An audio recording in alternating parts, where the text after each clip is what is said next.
क्या पौड़ी लोकसभा सीट से गणेश गोदियाल करेंगे कांग्रेस का श्री गणेश या फिर अनिल बलूनी ले जाएंगे बाजी? मैं पहाड़ों को रहवासी तो दिल्ली रहने वालों, क्या ये गाने तक सीमित रहेगा या फिर चुनावी फिजा को भी बदल देगा? क्या होगा जब नरेंद्र मोदी श्रीनगर या फिर कहीं और रैली में आएंगे और गढ़वाली में कहेंगे भय बहनों? गढ़वाल सीट पर क्या कहते हैं आंकड़े, किस किस के बीच में है टक्कर, पूरी सीट का लेखा जोखा आपको बताता हूं इस वीडियो में। लेकिन आगे बढ़ने से पहले चैनल को कीजिए सब्सक्राइब, वीडियो को कीजिए लाइक, फेसबुक पर कीजिए फॉलो और कमेंट आप पूरा वीडियो देखने के बाद कीजिएगा। नमस्कार, मैं हूं दिग्विजय चौहान।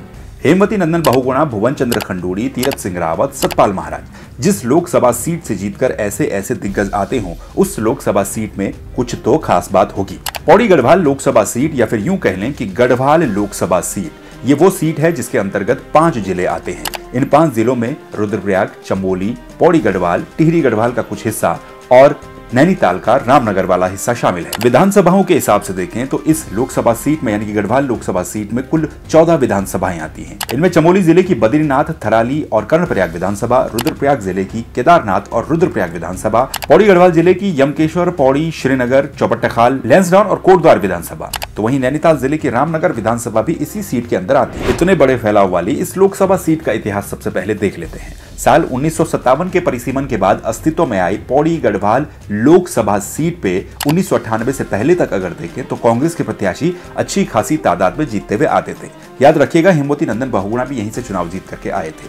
इसके बाद जब उत्तराखंड राज्य बनता है तो अचानक से हमें ये नजर आएगा कि इस सीट पर कांग्रेस का प्रत्याशी राज्य बनने के बाद सिर्फ साल 2009 में ही जीत पाया है। साल 2009 में कांग्रेस ने यहां से सतपाल महाराज को चुनाव लड़ाया था, जो कि जीत करके आए थे। लेकिन मजेदार बात यह कि वही सतपाल महाराज आज भारतीय जनता पार्टी में है। साल 2014 के लोकसभा चुनाव में यहां से बीजेपी ने भुवन चंद्र खंडूड़ी को लड़ाया था और भुवन चंद्र खंडूड़ी ने कांग्रेस के डॉक्टर हरक सिंह रावत को चुनाव हराया था। तो पिछले चुनाव की बात करें 2019 में यहां पर तीरथ सिंह रावत ने मनीष खंडूड़ी को एक बहुत बड़े मार्जिन से चुनाव हराया था और जीत करके आए थे।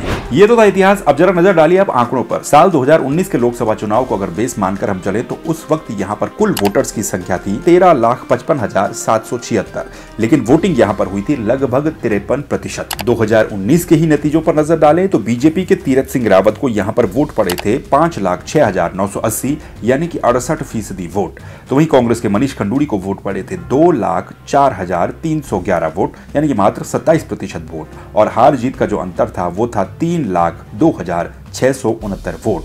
और हारने वाले मनीष खंडूड़ी भी आज बीजेपी में शामिल हो चुके हैं। एक और दिलचस्प बात यह है कि इस लोकसभा सीट के अंतर्गत आने वाली कुल 14 विधानसभाओं में आज के समय में एक भी विधानसभा सीट कांग्रेस के पास नहीं है। आखिरी विधानसभा सीट बद्रीनाथ थी, जहां के विधायक राजेंद्र भंडारी अब दल बदल कर बीजेपी में शामिल हो चुके हैं। अब सबसे महत्वपूर्ण बात मुद्दे की। सुना है कि जनता मुद्दों पर वोट देती है। इस गढ़वाल संसदीय क्षेत्र के अंतर्गत वो पौड़ी जिला और उसके गांव भी आते हैं जिसने उत्तराखंड को 5-5 मुख्यमंत्री दिए। देश के पहले सीडीएस जनरल विपिन रावत से लेकर अजित डोभाल और भी न जाने कितने बड़े बड़े नाम हैं जो कि देश और दुनिया में बड़े बड़े मुकाम तक पहुंचे हैं। लेकिन उसके बावजूद भी पौड़ी जिले का विकास आज भी उस हद तक नहीं हो पाया जिस हद तक होना चाहिए था। पलायन हर पहाड़ी गांव की तरह इस लोकसभा सीट में भी एक महत्वपूर्ण मुद्दा है। पौड़ी संसदीय क्षेत्र में श्रीनगर और कोटद्वार 2 ऐसे क्षेत्र हैं जिनको शहरी कहा जाता है। इसके अलावा पूरा का पूरा क्षेत्र ही ग्रामीण क्षेत्र के अंतर्गत आता है, यानी कि ग्रामीण वोटर्स की संख्या अच्छी खासी है। बद्रीनाथ, केदारनाथ और सिखों का पवित्र स्थल हेमकुंड साहिब भी इसी लोकसभा सीट के अंतर्गत आता है, जहां की साल के एक पर्टिकुलर समय में काफी ज्यादा चहल पहल देखने को मिलती है। लेकिन उसके बावजूद भी टूरिज्म का विकास कितना हुआ है ये भी बड़ा इशू रहने वाला है। रुद्रप्रयाग और चमोली जैसे ऐसे जिले भी इसमें शामिल है जहां पर आपदाओं का आना हर साल लगा रहता है। आपदा और आपदा प्रबंधन भी कहीं न कहीं क्वेश्चनेबल मार्क है। तो वहीं शिक्षा, स्वास्थ्य और रोजगार, ये पलायन के लिए जिम्मेदार 3 ऐसे बड़े इशू हैं जो कि उत्तराखंड में हर जगह देखने को मिलते हैं। यहां पर भी सबसे ज्यादा यही देखने को मिलते हैं। भले ही लोगों को सरकारी राशन मिल रही हो, लेकिन आज भी गढ़वाल लोकसभा सीट का पहाड़ी वोटर अपनी फसलों की सुरक्षा जंगली जानवरों से नहीं कर पा रहा है और खेती का रकबा भी धीरे धीरे कम होता जा रहा है। इसके अलावा गुलदार और भालू जैसे जंगली जानवरों के हमले भी पहाड़ों में अमूमन देखने को मिल ही जाते हैं। अब ये तो थे वो मुद्दे जो कि हर चुनाव में लगभग एक जैसे ही रहते हैं। हालांकि ये चुनाव केंद्र का है, लेकिन क्षेत्र की बात होनी भी बहुत जरूरी हो जाती है। अब बात करते हैं कि हालिया दौर में यहाँ एक सबसे बड़ा मुद्दा हुआ है जो कि उत्तराखंड ही नहीं बल्कि देश में भी काफी सुर्खियों में रहा, चर्चाओं में रहा। वो मुद्दा था अंकिता भंडारी हत्याकांड का। ये अंकिता भंडारी हत्याकांड भी इस गढ़वाल लोकसभा सीट से जुड़ा हुआ है, क्योंकि अंकिता और उसके परिजन इसी सीट के वोटर्स हैं। अब वो कितना इंपैक्ट डालेगा ये भी देखना जरूर होगा। केंद्र का चुनाव है, लेकिन फिर से क्षेत्र की बात करनी भी जरूरी है। ऐसे में भू कानून और मूल निवास, जो कि हालिया दौर में काफी ट्रेंड में रहा, वो भी कहीं ना कहीं लोगों के दिमाग में रह सकता है। 100 बातों की एक बात, नरेंद्र मोदी, हिंदुत्व और राम मंदिर के सामने लोग इन अपने क्षेत्रीय मुद्दों को कितनी तरजीह देते हैं, ये आने वाला वक्त और उनकी वोटिंग बताएगी। लेकिन ये वो इशू थे जिनको एड्रेस होना चाहिए।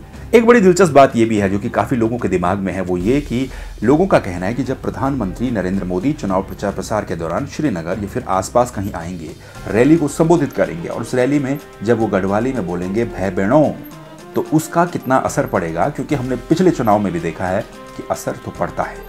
मुद्दों के बाद अब बात असल उन चेहरों की जो कि रणभूमि में कूदे हैं और चुनाव लड़ रहे हैं। देखिए, सीधी सीधी बात यह है कि पौड़ी गढ़वाल लोकसभा सीट पर हमेशा से ही मुकाबला बीजेपी और कांग्रेस के बीच में रहता है। इस बार भी ठीक इसी तरह से देखने को मिलेगा। सबसे पहले बात करेंगे यहाँ पर बीजेपी की, तो बीजेपी ने चुनावी मैदान में उतारा है अनिल बलूनी को।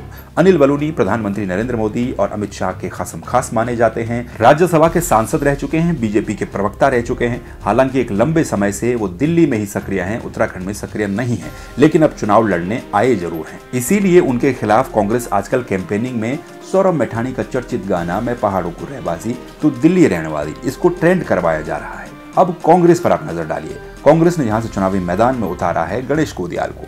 गणेश गोदियाल श्रीनगर के पूर्व विधायक रह चुके हैं, इसके अलावा कांग्रेस के प्रदेश अध्यक्ष रह चुके हैं, और जितना बोलने में सक्षम अनिल बलूनी है, क्योंकि प्रवक्ता रह चुके हैं, उतनी ही वाणी गणेश गोदियाल की भी तेज है, यानी कि बोलने के मामले में उनको भी एक्सपर्ट माना जाता है। अब जिस दौर में हर कोई कांग्रेस का साथ और गणेश गोदियाल का साथ छोड़ रहा है, जो कि अमूमन देखने को मिल रहा है, पार्टी बदल रहे हैं, तो उस दौर में गणेश गोदियाल किस तरह से अपना चुनावी कैंपेन को आगे बढ़ाते हैं और किस तरह से चुनाव लड़ते हैं, प्रचार प्रसार करते हैं, ये भी बड़ा दिलचस्प रहेगा। ये तो थी बात पौड़ी गढ़वाल सीट के लेखे जोखे की, जो कि मैंने आपको बताया कि किस तरीके से मुद्दे, समीकरण और टक्कर हो सकती है। अब बारी आपकी, कमेंट करके आप बताइए कि आपको क्या समीकरण लगता है पौड़ी गढ़वाल लोकसभा सीट का, और अगर आपको लगता है कि कोई और इशू भी इसमें शामिल होना चाहिए तो कमेंट करके वो भी आप जरूर बताइए।